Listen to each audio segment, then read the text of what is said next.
Bangladesh. Le lieu de culte d'une église évangélique a été incendié dans le village de Chattagram dont la majorité bouddhiste ne voulait pas d'une église au cœur du village. Depuis, les fidèles ont du mal à faire enregistrer leurs plaintes par les autorités et ont encore plus de difficultés à ce qu'on leur rende justice.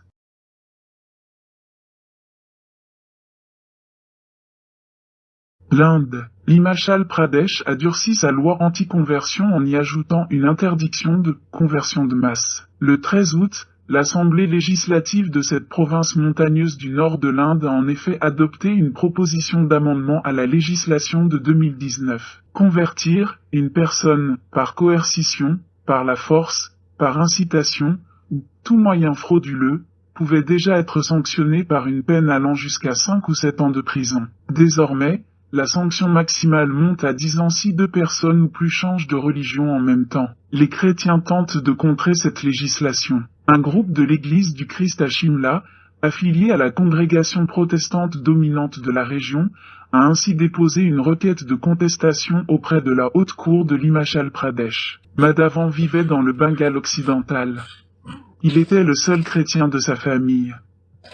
Il a été brûlé vif par sa famille. Au début du mois d'août, il était parti assister à un mariage dans sa famille. Il aurait alors été harcelé par ses enfants qui auraient fait pression sur lui pour qu'il renie sa foi chrétienne. Le 14 août dernier, sa femme et ses fils sont allés le rejoindre dans son église. Ils l'auraient ramené chez lui puis battu, avant de le traîner dans la forêt, de l'asperger d'essence et de le brûler vif. La police n'aurait pas souhaité intervenir, faisant état d'un différend familial. L'ACEP, Action sociale évangélique de Pentecôte. Nous nous réjouissons et louons le Seigneur pour les nombreuses personnes qui se repentent de leurs péchés et qui se tournent vers Jésus pour leur salut.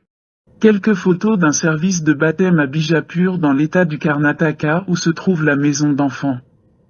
Grâce à vos parrainages, des enfants sont touchés, des familles se convertissent, des églises sont implantées et grandissent. Gloire à Dieu.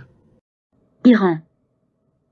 4 chrétiens ont été lourdement condamnés en raison de leur foi. Les 3 premiers, Mali, Mina et Joseph, ont été arrêtés en 2020 avec une trentaine d'autres chrétiens lors de raids d'églises de maisons coordonnés par les gardiens de la Révolution. Un informateur avait infiltré leur assemblée pendant des mois afin de transmettre aux autorités les noms des chrétiens. Les services de sécurité ont arrêté, menotté et bandé les yeux des chrétiens découverts.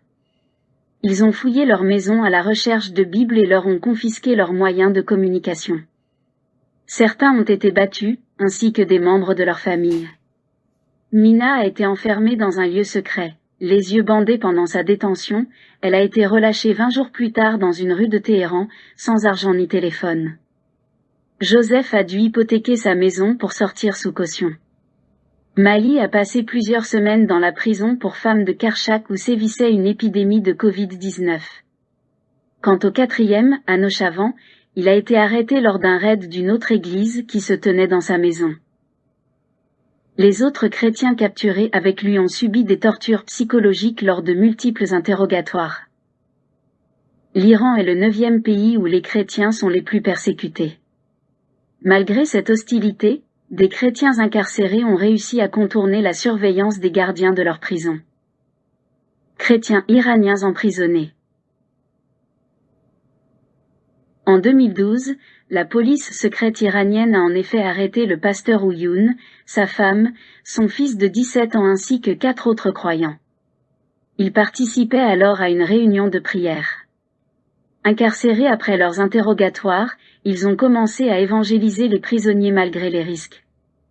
Je racontais juste mon témoignage. Je parlais de la bonne nouvelle de l'Évangile et des histoires de la Bible. Dieu m'a donné la sagesse de savoir qui était ouvert et ce que je devais partager, a-t-il déclaré. Libéré en 2015, le pasteur a fui le pays avec sa famille. Il a donc récemment pu témoigner au ministère international dédié au service de l'Église persécutée. Quelques mois après leur emprisonnement, le petit groupe avait enfin pu recevoir la visite de proches. Ils en ont ainsi profité pour leur demander des passages de la Bible en anglais, écrits sous forme de lettres. Les gardes n'étant pas anglophones, ils ont pu récupérer ces passages des Écritures. Ils les ont traduits en farsi, la langue officielle de l'Iran, pour toucher de nombreux prisonniers, majoritairement musulmans. Rédigés à la main, ces manuscrits bibliques ont massivement pu être partagés dans toute la prison. République démocratique du Congo.